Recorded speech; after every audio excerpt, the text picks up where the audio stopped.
Hey everyone, welcome to Conversations with Jesus. I'm so glad you're here. This is a space where we just talk, honestly, about the stuff we usually keep inside, and today I have the best guest, as always, the only guest actually. I wouldn't miss it. So today's episode is called Am I Enough? And honestly, this one is personal because I've been asking myself that question a lot lately. I know you have. Yeah, you would know, right? Okay, let's get into it. So here's what happened. I woke up this morning, and before I even opened my Bible, before I even said good morning to God, I opened Instagram. And within like 30 seconds, I saw this girl. She's my age, maybe younger.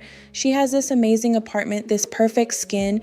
She just launched her own business. She's traveling everywhere, and she looked so happy, like genuinely happy. And I just felt this sinking feeling, like my chest got heavy, and this voice in my head said, "Why can't you be like that? What's wrong with you?" What did you do next? I kept scrolling, obviously, which made it worse. Every post was someone doing better than me. Better body, better job, better relationship, better faith even. There are girls out there posting these beautiful devotionals, and I can barely get through one chapter without getting distracted. Can I ask you something? Yeah, of course. That girl with the apartment and the business. Do you know what she looks like at 2 a.m. when she can't sleep? Do you know what she prays about when no one's watching? No, I don't. I know. And that's the thing that breaks my heart.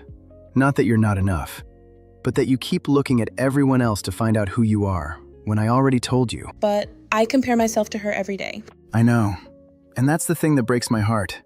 Not that you're not enough, but that you keep looking at everyone else to find out who you are, when I already told you. Okay, so what did you tell me? Because honestly, I know the verses, I've read them, but they don't always feel real. Fair. Let me try something different. Close your eyes for a second. I want you to imagine you're standing in front of a mirror. But it's not a regular mirror. This mirror shows you what I see when I look at you. Okay. In that mirror, you don't see flaws. You don't see not enough. You see someone I designed on purpose. Every detail. Your laugh, the way your mind works, the things that make you cry, the way you love people even when they don't love you back. I made all of that, intentionally. Psalm 139 verse 14. I will praise thee, for I am fearfully and wonderfully made. Marvelous are thy works, and that my soul knoweth right well. That's not a motivational quote for your wall. That's a fact about your engineering. My engineering? You were engineered, designed, on purpose. There's no version of you that's an accident. The things you think are flaws, some of them are features I put there that you haven't understood yet. That's a different way to think about it. The world has a mirror too. Social media is a mirror, but it's a broken one. It shows you a distorted image. It shows you what you lack instead of what you are.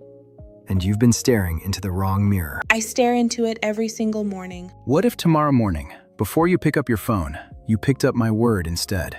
Not because you have to, but because I want to remind you who you are before the world tells you who you're not. That's actually really practical. I always thought devotionals had to be this big spiritual thing, but you're basically just saying, read me before you read Instagram. That's exactly what I'm saying. Okay, but can we talk about why comparison is so hard to stop? Because I know it's bad, I know it doesn't help, but I literally cannot stop doing it. It's like breathing. Because comparison isn't really about the other person. It's about a question you haven't answered yet. What question? Do I matter? That's the real question underneath every comparison. When you see that girl on Instagram and feel that sinking feeling, you're not really thinking about her apartment. You're thinking, does my life matter? Am I going anywhere? Does anyone see me? Yeah, that's exactly it. And the answer is yes. Absolutely yes.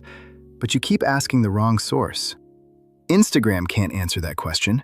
Your follower count can't answer it. Your relationship status can't answer it. Only I can. Because I'm the one who decided you should exist. But what about when people seem to be doing more for God than me? Like, there are girls my age leading worship at huge churches, writing books about faith, doing missions in other countries, and I'm just here trying to get through the week. Can I tell you a secret about those people? Please. They have the exact same doubts. Every single one of them has a moment where they think, am I doing enough? Is God really using me? What if I'm a fraud? The enemy uses the same lie on everyone. He just changes the packaging. The same lie? The lie that says your worth is based on what you produce, on what you achieve, on how you look, on how you compare. But that's not how I measure worth. I measure worth by one thing only. What? That I made you. That's it. You don't earn worth. You were born with it. You were born with it because I gave it to you before you ever did anything. Before your first breath, before your first word, before your first mistake. You were already enough. I needed to hear that today. I know. That's why we're having this conversation. Okay, so practically, what do I do? Because tomorrow morning I'm going to wake up and want to scroll again. It's a habit. I'm not going to tell you to delete Instagram. Oh, good, because I wasn't going to. But I am going to tell you to change the order. Right now, the first voice you hear in the morning is the world's voice. What if you made my voice first? Even 5 minutes. Open my word, read one psalm, and just sit with me for a moment before you open anything else. Just 5 minutes? Just 5. And here's what's going to happen. After a week of that, you're going to notice something. When you do open Instagram after spending time with me, the sinking feeling won't hit the same way. Because you'll already know who you are before the world tries to tell you. It's like putting on armor before going into battle. Ephesians 6. You're learning. I have a good teacher. Can I be honest about something, like really honest? Always. I think part of this insecurity, it's not just Instagram. It started way before that. I think I've always felt like I wasn't enough, even as a kid. Like I was always trying to earn people's approval, trying to be the best student, the best friend, the best daughter, and it was never enough. Someone was always better, and sometimes I feel like, even with God, I'm performing. Like if I don't pray enough or read enough or serve enough, he'll be disappointed in me too. Come here. I want to show you something. Romans 8 verse 1. There is therefore now no condemnation to them which are in Christ Jesus. No condemnation. Not less condemnation. Not condemnation only on Tuesdays. None. But what about when I mess up, when I skip devotionals for a week, or when I say something I regret, or when I choose my phone over prayer? Do you think a father stops loving his daughter because she forgot to call him for a week? No. Then why would I? My love for you is not a reward for good behavior. It's not a paycheck you earn. It's a gift. It was given before you asked for it. Romans 5:8 says, "While we were yet sinners, Christ died for us." Not after you got your act together. While you were still in the mess. While I was still in the mess? I didn't wait for you to be perfect to love you. I loved you first. And that love doesn't have conditions. It doesn't have a performance review. You don't get a grade. You are my daughter, period. I think I've been treating your love like a job. Like I have to clock in every day and perform well or I'll get fired. You can't get fired from being my child. That position is permanent. Okay, that actually made me laugh and cry at the same time. Good. That means it's real. Okay, before we close, can you just say it, like just tell me, am I enough? You are enough. Not because of what you do, not because of what you look like, not because of what you've achieved or who follows you or what the world thinks of you. You are enough because I made you, because I chose you, because I knew you before you were born and I decided the world needed exactly you in it.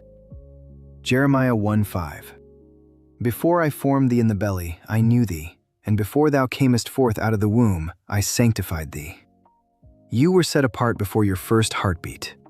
That's not something Instagram can take away. Thank you. I really needed this today. I'm here every day, not just on podcast days. I know, but it helps to hear your voice. Then listen more often. I'm always speaking, sometimes through my word, sometimes through music, sometimes through silence, but I'm always here. All right, everyone, that's our first episode of Conversations with Jesus. If this spoke to you, leave a comment telling us what you needed to hear today. And if you know someone who needs this, share it with them. Don't forget to check out Prayer and Bossa, our music channel, for peaceful Christian bossa nova to study, pray, and rest with. Link in the description. And subscribe so you don't miss next week's episode.